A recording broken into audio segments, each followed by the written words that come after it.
বসুন্ধৰাত 25 লক্ষ applicant মাটি কিমানে পালে এতিয়াও অসমৰ ভূমি সম্পূৰ্ণ জৰীপ কিয় হোৱা নাই অধ্যক্ষ মহোদয় ভুৱন পেগুৰ খুব জাগলাৰি কৰা বক্তৃতা শুনিলোঁ তেওঁ হিচাপত দিলে বসুন্ধৰাত 25 লক্ষ এপ্লিকেণ্ট কিন্তু তেওঁ বৰ কৌশলেৰে কিমানে এপ্লিকেণ্টে মাটিৰ পাত্তা পালে সেই হিচাপটো নিদিলে বসুন্ধৰা 1 আৰু বসুন্ধৰা 2 এতিয়া বসুন্ধৰা 3 টো অজস্ৰ এপ্লিকেণ্ট হ'ব লক্ষাধিক এপ্লিকেণ্ট হ'ব মাটি কিমানে পালে সেই হিচাপটো ভুৱন পেগুৱে এৰাই গৈছে কাৰণ তেওঁ এৰাই যোৱাৰ সুবিধাও আছে কাৰণ তেওঁতো বক্তা হিচাপে খুবেই ভাল নক্সাল পাৰ্টি কৰিছিল কটনতেই দীক্ষাটো পাইছিল সেইকাৰণে বক্তৃতা ভালেই দিয়ে কিন্তু বক্তৃতা মিছা কথাৰে সজায় সেইটোহে অসুবিধা এটা নক্সাল কৰিছিলতো নহ'ব ক'বলৈ দিয়ক এটা যিয়ে নহওক মোৰ ক'ব লগাটো হৈছে এতিয়াও অসমৰ ভূমি সম্পূৰ্ণ জৰীপ কিয় হোৱা নাই মই মাত্ৰ উল্লেখ কৰিছোঁ ড্ৰোন পঠাই দি পেলাই এই এৰিয়েল জৰীপত দি নহ'ব অসমৰ মাটি যদি আজি স্থিৰ কৰিব লগা হয় এতিয়া ইমিডিয়েট এই চৰকাৰে জৰীপ কৰা দৰকাৰ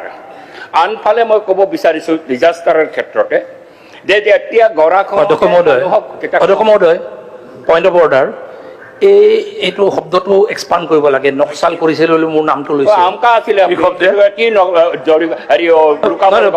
আপুনি কওঁতে কোনো পইণ্ট অফ অৰ্ডাৰ দিয়া নাই ইমান নাগৰিক কথা কৈছে আপুনি নক্সাল কৰিছে বুলি কৈছে যে এইকাৰণে নক্সালটো ভাল মাজতকে দিব লাগে বেলেগতো দিয়া নাই কোনো বাধা দিয়া নাই আপুনি ক'ব লাগিছিলে আপোনাৰ কথাটো আপুনি দিব লাগিছিলে আপুনি দিব লাগিছিলে আৰু আপুনি কিয় ভাষণ আপোনাক কোনে বাধা দিছে আপুনি বিপ্লৱ কৰিব আপোনাৰ কথাটো ৰাখক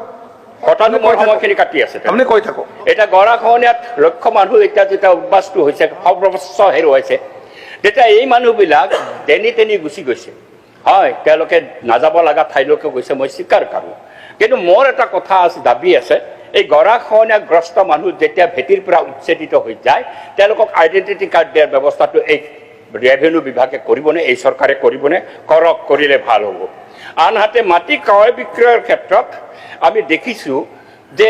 ভূমি ৰূপান্তৰ ফট কৰি হৈ যায় খেতিৰ মাটি ফট কৰি ৰূপান্তৰিত হৈ যায় ৰাতিৰ ভিতৰত হয় বহু ঘটনা আলোচনাও কৰিছোঁ পূৰ্বতে আজি মই নকওঁ কিন্তু মাটি ক্ৰয় বিক্ৰয়ত এটা আজি অলিখিত এটা অৰ্ডাৰ গৈছে যে মুছলমানে হিন্দুৰ মাটি কিনিব নোৱাৰিব এই যিটো ডিচি অফিচত যেতিয়া যাবলৈ নহ'ব মুছলমানক মাটিকে বিক্ৰী কৰা নাযাব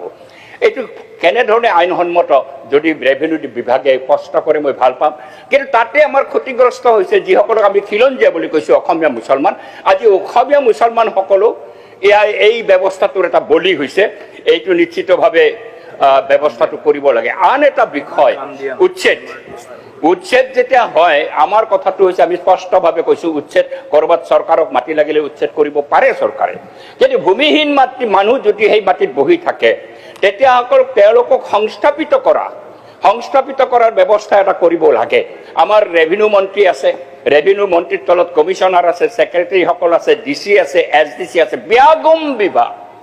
এই ব্যাগম বিভাগটোৱে ক'ৰবাত চৰকাৰী মাটিত মানুহ যদি বহি আছে তেওঁলোকে পূৰ্বতেই তাৰ সমস্ত জৰীপ কৰি পেলাই এই মানুহবিলাক ভূমিহীন হয় নে নহয় বিচাৰ কৰি পেলাই যদি ভূমিহীন হয় তেওঁলোকক পূৰ্বতে সংস্থাপিত কৰিব লাগে কৰাৰ পিছত মাটিখিনি যদি প্ৰয়োজন হয় চৰকাৰে উচ্ছেদ কৰাত বৰ আপত্তি নাথাকিব কিন্তু উচ্ছেদ কৰাৰ পিছত যেতিয়া গৰুগুটিত আকৌ মাটি দিব লগা হয় কাজিৰঙাত উচ্ছেদ কৰাৰ পিছত যেতিয়া ক্ষতিপূৰণ দিব লগা হয় ই এটা মৰ্মান্তিক ঘটনা চৰকাৰৰ পইচাও উচ্ছেদ হ'ল এনেকুৱা ব্যৱস্থা কৰিব নালাগে মাত্ৰ মই এটা গুৰুত্বপূৰ্ণ বিষয় মোৰ সমষ্টিৰ মই আপোনাৰ সন্মুখত তুলি ধৰি মোৰ বক্তব্য সামৰণি মাৰিম সেইটো হৈছে মোৰ সমষ্টিত এখন কিস্মত বাৰিকা বুলি গাঁও আছে তাৰ এটা পাৰা আছে বঙালী হিন্দু মানুহ বসবাস কৰে স্বাধীনতাৰ পিছত মই মন্ত্ৰী ডাঙৰীয়াৰ বিশেষ দৃষ্টিগোচৰ কৰিছোঁ কাৰণ মই আবেদনো জনাইছিলোঁ তাতে প্ৰায় 45 ঘৰ মানুহ আছে তেওঁলোক আছিল বাংলাদেশত তেতিয়া পাকিস্তানত স্বাধীনতাৰ ঠিক পিছৰ দাংগাতে তেওঁলোকে পাকিস্তানৰ পৰা গুচি আহিলে আৰু ইয়াতে যিখিনি মুছলিম মানুহ আছিল তেওঁলোক পাকিস্তানলৈকে পূৰ্ব পাকিস্তানলৈকে গুচি গ'ল আজি কিমান হ'ল 78 বছৰ হৈ গ'ল স্বাধীনতা এই মানুহখিনি এক্সচেঞ্জ হ'ল তেওঁলোকৰ কিন্তু মাটিৰ অধিকাৰ তেওঁলোকে নাপালে মাটিত বহি লৈছে মাটিখিনি তেওঁলোকক দিছে তেওঁলোকৰ মাটি তাতে পূৰ্ব পাকিস্তানত তেওঁলোকক দিছে ইয়াৰ পিছত কিন্তু আজিলৈকে সেই মানুহখিনি মাটিৰ পাত্তা নোপোৱাৰ সাংঘাতিকভাৱে ক্ষতিগ্ৰস্ত হৈছে মই এই ক্ষেত্ৰত লিখিতভাৱেও দিছোঁ মই আজি মন্ত্ৰী মহোদয়ৰ দৃষ্টিগোচৰ কৰিলোঁ এই ৪৫ ঘৰ মানুহৰ এই মাটিখিনি তেওঁলোকক দিয়া একেবাৰে উদ্বাস্তু মানুহ বঙালী হিন্দু মানুহ একেবাৰে গৰীব মানুহ তেওঁলোকৰ মাটিখিনি নাই এক্সচেঞ্জ কৰি আহিছে তেওঁলোকৰ মাটিখিনি দিয়ে মই এই অনুৰোধটো ৰাখি মোৰ বক্তব্য সামৰণি মাৰিছোঁ